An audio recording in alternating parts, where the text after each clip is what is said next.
Delivered from the blood of witches. 6 months has passed since the final confrontation. Amara and Chuka believed the curse was broken for good.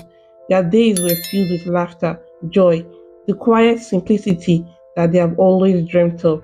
But the shadows had not disappeared. One night, Amara woke up screaming, her body burning in pain. Chuka jumped up to find her back covered in long red marks, as though she had been whipped in her sleep. The same thing happened to him days later.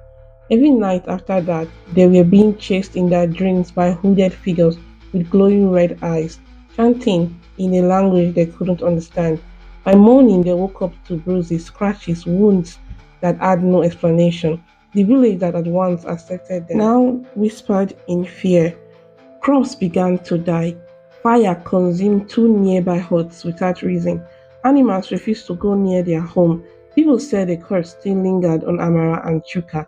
They prayed, they fasted, but the nightmare continued. One night, as the wind howled and their roof creaked, they both dreamed the same dream. Army surrounded by the witches of their bloodline, laughing in fire and smoke. You thought you could run from your blood, but we are eternal, she hissed. Amara and Shuka woke up gasping each other with tears in their eyes. Desperate for freedom, Amara and Shuka left the village, traveled very long miles through different villages. They had heard of the whisper of a powerful man of God, a preacher who moved in signs and wonders, whose power burnt like fire. His name was Pastor Okoye. When they arrived at his church, they found out that it was no big cathedral. It was just a wooden building surrounded by prayer warriors and heavy with the presence of something pure. We want to be free, Amara said, tears rolling down her cheeks once and for all. That night, under the flickering oil lamp in the church, Pastor Okoye gathered his ministers and began to pray. As worship filled the air, the ground shook. A terrible wind swept into the church.